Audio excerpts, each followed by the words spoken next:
the red roof covering the ancient synagogue from 2,000 years ago. And behind that you see Area A from the Oslo Accords, the town, the city of Yatta. Approximately 70,000 people living in Yatta, and that's in Area A.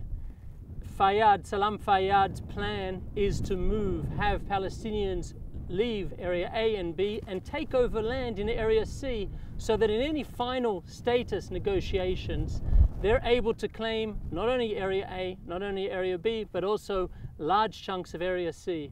What we can see behind us is the yellow water tank, which is supplied by the Palestinian Authority. They've actually had hundreds of these produced, and they've given them out to as many Palestinians that will move into Area C and set up new outposts, new illegal villages that will take land off the Israelis.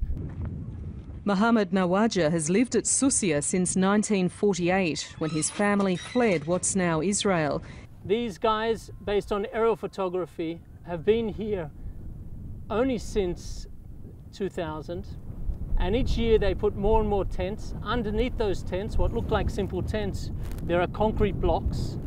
They have herds that they may have been grazing on this area for many years, but they've never actually lived here. We don't have anywhere to go.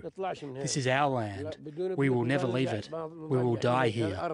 In Yatta, they have houses, they have their family property. The family Nawaja is a well-known family from Yatta, and they've moved out here to try and capture this land. In simple English terms, this is purely a land grab.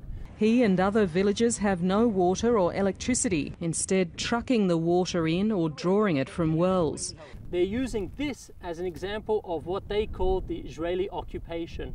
The press is coming here, people coming here and saying this is how Palestinians live under occupation. The problem is the press don't look to their left, don't look to their right, where they see Arab villages in Area C that have as much water as they need, as much electricity as they need. They have building plans, town plans supplied to them by the civil administration, and if they want, they can continue to build within those town plans as much as they want. However, to do that, like in any country with the rule of law, you need to apply for building rights. Now, for them to apply for building rights would mean, in their minds, accepting Israel's sovereignty or accepting Israel as the occupying power. And they don't want to do that. They on purpose build outside those areas where they're given a permission to build. A lot of the arguments about this town, this village, illegal village, with illegal buildings on it is, why aren't the Israelis supplying them water? Why aren't the Israelis supplying them electricity? Why aren't the Israelis supplying them sewerage? Why aren't they supplying them schools? Well, Israel doesn't need to. Not under international law, not under the Oslo Accords, and for sure not under any logic of rule of law, because these guys are just here trying to take the land. When you're a squatter, you can't just come and sit somewhere and expect services from the government to start flowing.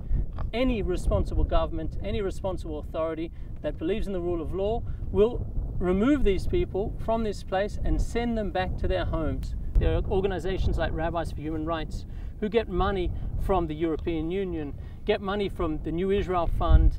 They're using that money to smear Israel's name around the world by using the example of Susiya, which is 100% illegal village, using that as an example of the bad Israeli occupier at not allowing the poor Palestinians to live here. And that's the scene they want to create, but hopefully with this video you've seen a different view of that, and the truth has to come out.